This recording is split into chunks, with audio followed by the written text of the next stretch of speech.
आत्याच्या असल्यानं किती बी मोठं संकट असू द्या लहानच वाटायचं. अहो, कामाची जबाबदारी असू दे, नात्यांची जबाबदारी असू दे, माझ्या आप्यानं घराला कधी अंतर नाही होऊ दिलं. पण जर का आज दिदी नाही आली ना परत, तर अमोलला सांभाळणं सगळ्यात अवघड असणार आहे आपल्यासाठी. आप्पी असताना ना अशी काळजी कधीच आपल्याला नव्हती. आपल्या सगळ्यांच्या हळव्या जागा तिला चांगल्या माहित होत्या. खरंय, कुणाला काय बोलल्यावर कसे खुश होतील ना हे आपल्याला चांगलं कळायचं. आज तिच्या नसल्यानं 8 दिवस झाले घरात नुसता खेळून बसलाय. अमोलच्या आजारपणानंतर सगळं नीट होईल असं वाटलं होतं मला, पण दिदीच्या अपघातामुळं लय मोठ्या अडचणीत पडलोय आपण.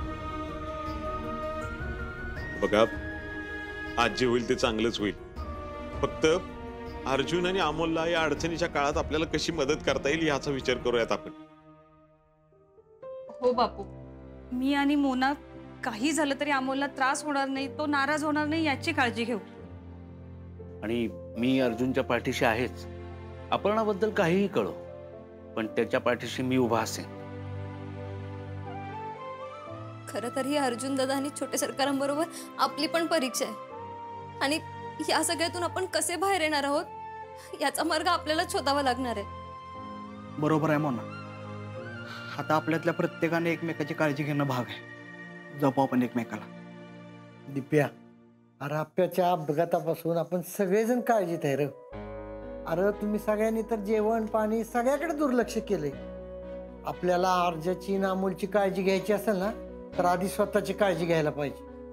खरंय, आपण आता सगळे यातून बाहेर पडून अमोलची काळजी घेऊया. दाजी घरी आल्यावर कुठल्या अवस्थेत असतील काय कळणं झालंय मला. सगळ्याच गोष्टींचं टेन्शन आलंय आता मला बाप. नाही दीपक, हे बघ, काय होईल याचा विचार करण्यापेक्षा जे काही होईल ना त्यासाठी तयार राहूयात आपण. हो रुपाली ताई, मला वाटतंय दाजींना त्यांचा वेळ घेऊ दे. त्यांना शांतपणे तिथेचा तपास करू दे. आपण नको त्यांना सारखं सारखं फोन करायला. अमोलसाठी आज भाऊजी पुन्हा आपणाला सगळीकडे शोधतील हे माहिती आहे मला. फक्त आज काही झालं ना तरी आपणाचा काहीतरी पत्ता लागा. लागणार, तिचा पत्ता लागणार. माझी आप्या खमकी आहे, तिला काय सुद्धा होणार नाही. फक्त ती येईपर्यंत आपण एकमेकांची काळजी घेतली पाहिजे, एवढंच. पण छोटे सरकारांना आपण जे सांगतोय ना ते आपण पण पाळूयात, आणि वंश येईपर्यंत अर्जुन दादा आणि छोटे सरकारांची नीट काळजी घेऊयात. या घरात आप्पीची कमतरता कुणीच नाही भरून काढू शकत. त्यामुळे तिला माघारी यावंच लागेल. देवा पांडुरंगा, अरे राग सोड आमच्यावरचा. माझ्या आप्पीला माघारी पाठव. घरातल्या लहानांपासून मोठ्यापर्यंत सगळीजण तिची वाट बघतात. तू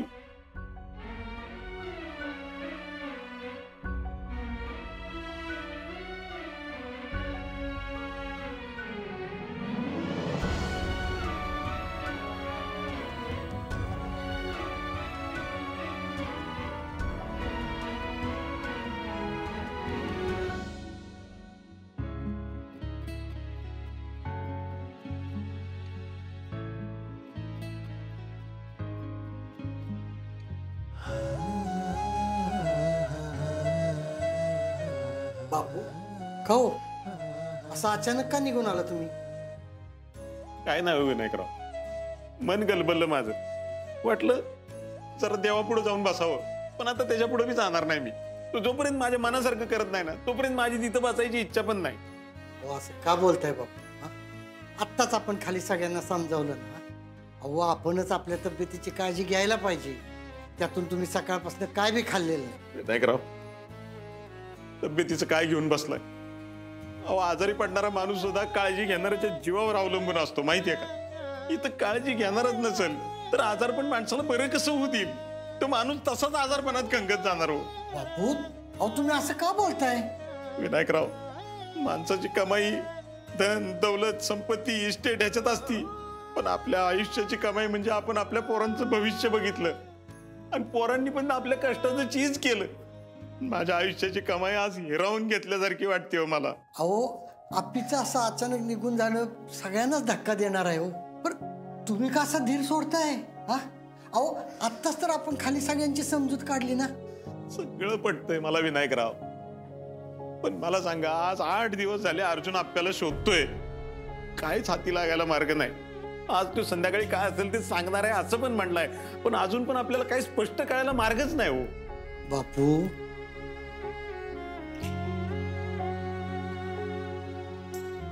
अहो माझं मन म्हणतंय आज आप्पी नक्की येईल.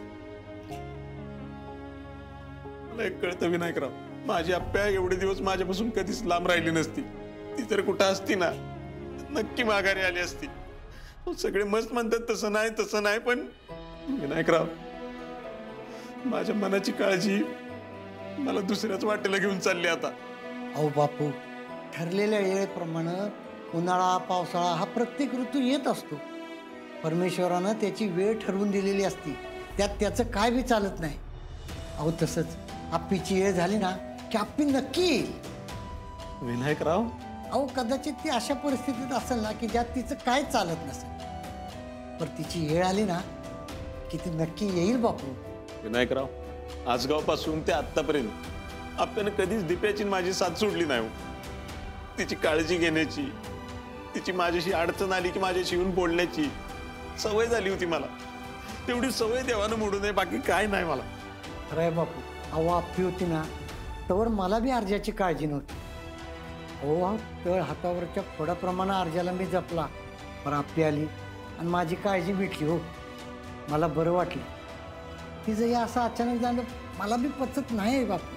तेच म्हणतो मी विनायकराव, जोपर्यंत अर्जुनला आप्या आणि आप्याला अर्जुन होता ना तोपर्यंत आपण सुखानं डोळे मिटायला तयार होतो, पण आता तसं नाही ना हो. अहो अर्जाला नामोलला मागं ठेवून आप्पीचं जाणं आपल्याला परवडणारं नाही बापू. आप्पीला परत यावंच लागल. विनायकराव,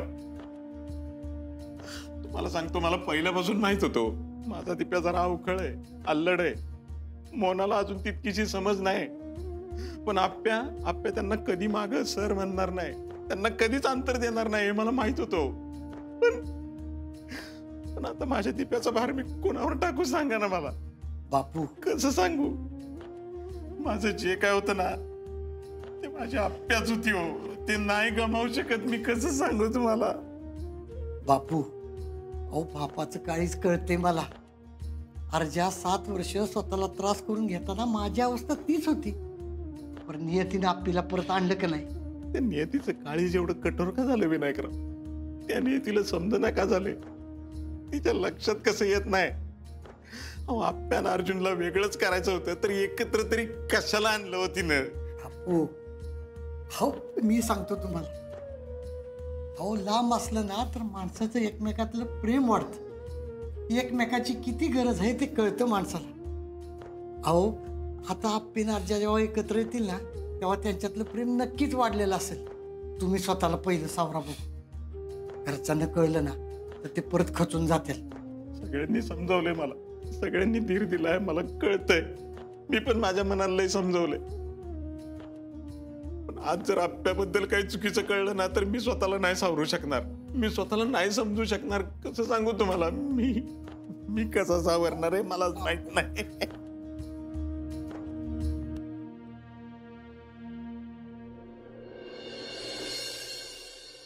जय हिंद मॅम. चिंचुके तुम्ही? अहो काय सांगू मॅडम, वाटत गाडी खराब झाली, मग रिपेअर करून परत इकडे आलो. आणि मग अर्जुन कुठे? साहेब कुठे गेले काहीच कळलं नाही मला. चिंचुके अहो आपल्यापैकी कोणीतरी अर्जुनच्या मदतीला हवं होतं. हा पण एक मिनिट मॅडम, बाबरचा फोन आहे बघा. हॅलो बाबर. हा बोला की. काय कुठं सापडली? बर तुम्ही तिथनं आलो नका, मी सांगतो काय करायचं ते. हा काय झालं चिंचुके? अहो मॅडम, जिथं अपर्णा मॅडमचा ऍक्सिडेंट झाला होता ना तिथं. इथं काय? अहो मॅडम, जिथं ऍक्सिडेंट झाला होता ना त्याच्या बाजूलाच एका महिलेचा जळलेला मृतदेह सापडलाय. बाबर घटनास्थळीच आहे आणि बाबरचं म्हणणं आहे की जी जळलेली महिला आहे ना तिचं वय आणि अपर्णा मॅडमचं वय सेम आहे. मग व्हॉट? हे सगळं आजच घडायचं होतं? अहो मॅडम, आपली तुकडी तिथंच होती आणि आपण तिथंच सगळीकडे तपास करत होतो. आता अर्जुन पण इकडे नाहीये, पुढील निर्णय घ्यायचे कसे? अहो मॅडम, काय करायचं काहीच कळलं नाही. त्यात पत्रकार पण बाहेर येऊन थांबलेत. मॅडम, साहेब नसताना पोलीस स्टेशनची इन्चार्ज तुम्ही, ते सगळं ठीक आहे चिंचुके, पण अर्जुन कुठे तेही आपल्याला माहित नाहीये. तुम्ही एक काम करा, तुम्ही अर्जुनला फोन लावा आणि जे काही आहे ते त्याला स्पष्ट सांगा. हो. हे बघा चिंचुके, मला तुमची मनस्थिती कळतीये, पण आता इमोशनल न होता आपल्या ड्युटीचा विचार करून आपण प्रॅक्टिकल वागणं तितकंच गरजेचं आहे. आणि ती बॉडी अपर्णा मॅडमची आहे नाही आहे हे आपल्याला नंतर कळेलच, पण त्या ठिकाणी आपल्याला एक बॉडी सापडली आहे हे आपल्याला पत्रकारांना सांगणं गरजेचं आहे.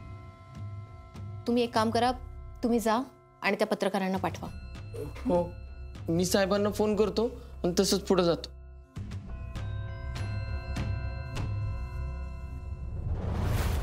Madam madam madam madam inspector Arjun गेल्यापासून काहीच कळालं नाहीये, त्याबद्दल काहीतरी सांगता का? आणि कलेक्टर अपर्णा मॅडम यांचं बेपत्ता होण्याचं गांभीर्य पोलीस खात्याला अजूनही कळत नाहीये असं बाहेर लोक बोलतात. यावर तुमची काय प्रतिक्रिया? हे बघा, तुम्ही आधी सगळे प्लीज शांत व्हा. मला स्वतःलाच तुमच्याशी बोलायचं होतं म्हणून मी तुम्हाला इथे बोलून घेतलं. मी काय बोलते ते नीट ऐका. मागील 5-6 दिवसापासून आम्ही आणि आमचं शोध पथक अपर्णा मॅडमचा ज्या ठिकाणी ऍक्सिडेंट झाला होता तिथे फिरतो, पण एवढ्या दिवसात आमच्या हाती काहीच लागलं नव्हतं. आता म्हणजे नुकत्याच मिळालेल्या माहितीनुसार ज्या ठिकाणी अपर्णा मॅडमचा ऍक्सिडेंट झाला होता त्या ठिकाणी आम्हाला जळलेल्या अवस्थेत एका महिलेचा मृतदेह सापडलाय. मॅडम ती डेड बॉडी अपर्णा मॅडमांचीच आहे की अजून दुसऱ्या कोणाची, ह्याबद्दल काही स्पष्टीकरण देताय? नाही, तसा पंचनामा झालेला नाहीये. ज्या महिलेचा मृतदेह आम्हाला सापडला त्या महिलेचं वय आणि अपर्णा मॅडमचं वय हे तंतोतंत मॅच होते. एवढीच माहिती माझ्यापर्यंत आली. पण मग आम्हाला या घटनेचं स्पष्टीकरण कधीपर्यंत मिळेल? नाही, हे बघा, जशा गोष्टी स्पष्ट होतील तशा मी त्या तुमच्यापर्यंत पोहोचवेल. आता फक्त आम्हाला बॉडी सापडली. अपर्णा मॅडम बाबतीतले सगळे प्रश्न आमच्या समोर जसे होते तसे अजूनही आहेत. या पलीकडे मी तुम्हाला काहीच माहिती देऊ शकत नाही. थँक्यू. आताच मिळालेल्या माहितीनुसार पोलिसांकडून हे समजते अपर्णा मॅडमांचा जिथे ऍक्सिडेंट झाला होता तिथे आसपासच्या परिसरात एक जळलेली डेड बॉडी त्यांना सापडली आहे. अपर्णा मॅडम संदर्भात असलेले प्रश्न अजूनही तसेच आहेत. आमच्याकडे अजून काहीही सांगण्यासारखं नाही असं पोलिसांकडून कळतंय. अहो शांत हो रुपाली. अगं हे बघ, ही बातमी पूर्णपणे खरी नसली तरी नाकारण्यासारखी नाहीच आहे. या ठिकाणी 8 दिवसांनंतर कळतंय आपल्याला अपर्णाबद्दल. आता यापेक्षा वेगळं खरं काय असणार आहे? ज्या ठिकाणी अपर्णाचा अपघात झाला त्या ठिकाणी वाईट अवस्थेतील अशी डेड बॉडी सापडणं, याचा अर्थ काय होतो अजून? रुपाली अगं कळतंय मला, पण आत्ता सगळं नको ठरवायला आपण. अहो काय बोलते तुम्ही? हे किती दिवस अंधारात राहायचंय अजून आपण? आपल्या घरावर आलेलं हे संकट मान्य करावं लागणार आहे आपल्याला. अर्जुनची काय अवस्था झाली असेल ग? मला वाटते भाऊजी तिकडेच गेले असतील. आता नाही, ह्या गोष्टी घरातल्यांपासून लपून खरंच काही उपयोग नाहीये. हो, अमोलसाठी तरी सगळ्यांना सगळं कळायलाच हवं. त्याला इतक्यात या गोष्टी नाही कळायला पाहिजेत. बापू, विनय काका, दीपक, मोनिका. स्वप्नील सर, काय झालं? ज्या महिलेचा मृतदेह आम्हाला सापडला त्या महिलेचं वय आणि अपर्णा मॅडमचं वय हे तंतोतंत मॅच होते. एवढीच माहिती माझ्यापर्यंत आली. ज्या ठिकाणी अपर्णा मॅडमचा ऍक्सिडेंट झाला होता त्या ठिकाणी आम्हाला जळलेल्या अवस्थेत एका महिलेचा मृतदेह सापडला.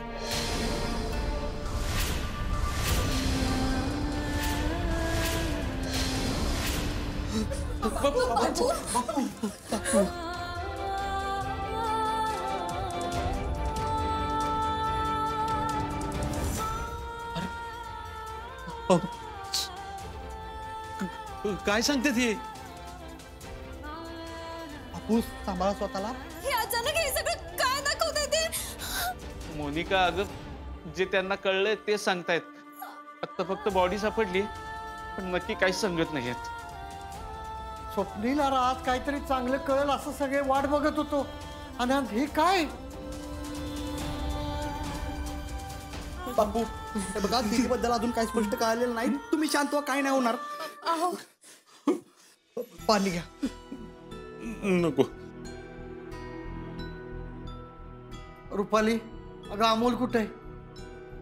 विनू बाबा ते त्यांच्या खोलीत आहेत आणि आज त्यांचे बाबा त्यांच्या माला आणणार होते म्हणून ते खूप खुश आहेत तो. आणि आता हे सगळं आपण त्यांना कसं सांगणार आहोत? वाटलं होतं आज सगळी काळजी मिटणार आपली, पण हे सगळं काय वाढून ठेवलंय आपल्या पुढे. प्लीज तुम्ही सगळे ऐका ना. मी तुम्हाला हेच सांगतोय की आत्ताच काही आपण ठरवायला नको. खरंय. अरे अमोल कधी बी खाली येईल, पण त्याला जे काही कळायचं ना ते अर्जुनकडनं कळू द्या. बापू चला आपण अमोलशी बोलूया. नाही, अमोल बरोबर मी नाही. पाहिजे तर मी बोलतो त्याच्याशी. अहो त्याला बाहेरनं कुठनं कळलं तर लय अवघड होईल. चला बापू.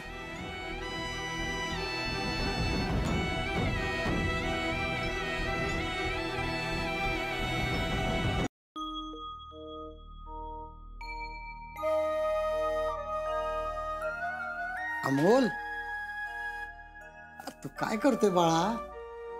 आजोबा आता माझं चित्र कंप्लीट झालं ना, म्हणून मी आवरत होतो आणि आता मा आली की मी तिला कसलाच त्रास देणार नाही. अरे तू कुणावर बोललास का एवढ्यात?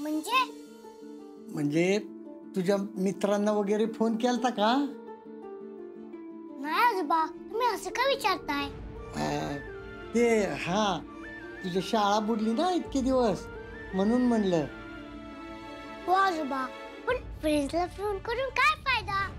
तसंही काही कळत नाही. आणि आज मी स्कूलला जाणार आहे ना, मी सगळा अभ्यास पूर्ण करणार. आणि आज बाबा मला घेऊन येणार आहे, म्हणून मी उद्यापासून स्कूलला जाणार. हे बघा, मी बॅग पण बनवून ठेवली. बापू तुम्ही नाराज आहात का? नाही बाळा, असं काय नाही रे. बापू नाराज नका हो तुम्ही. आज मा येणार म्हणजे येणार. तुम्ही बोललो होता ना की मा येणार. अमोल, अरे बाळा, मा येऊ अगर न येऊ, आपण खचून जायचं नाहीये बाळा. असं का बोलताय तुम्ही बापू? अहो मा येणार नाही असं होऊच शकत नाही. अमोल बाळा, त्यांना असं म्हणायचंय की मान असताना कसं तू ढीठ राहिलास, तिची वाट बघितलीस, इथून पुढं तसंच राहायचं. हा आजोबा, मी एक नवीन पोएम पाठ केली.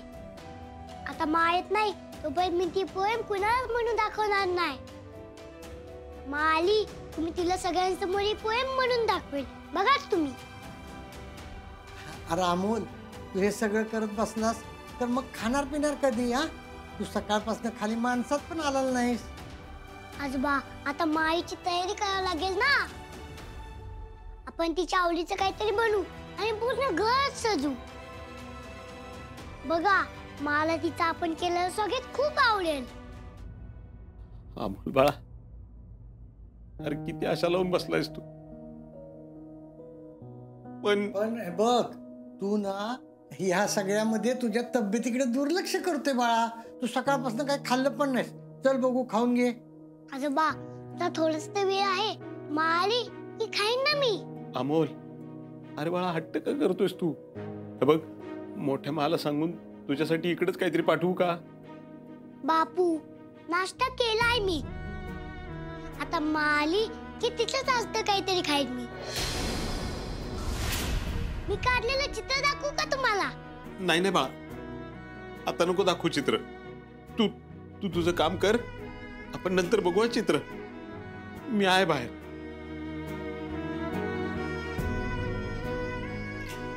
आजोबा, बापू माझ्यावर रागवलेत का? नाही, अरे ते त्यांना ना माची आठवण येत असेल ना म्हणून. हा मी बघतो, तू कर इथं काम तुझं. हा ठीक आहे आजोबा.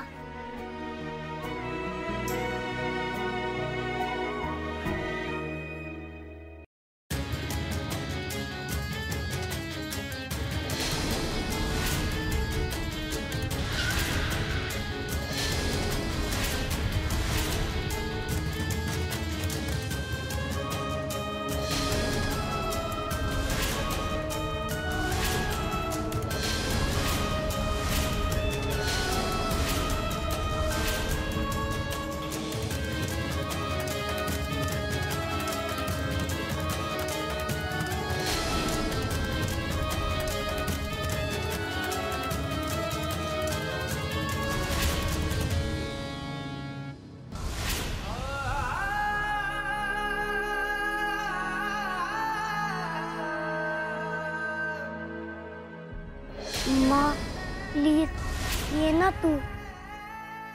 बाबा सगळी नाराज आहेत. ते बोलतायत की माँ गेली. तुझा विश्वास आहे ना बाबावर? हो बाबा. बघ आपली अप्पू माँ नक्की येणार आपल्या घरी.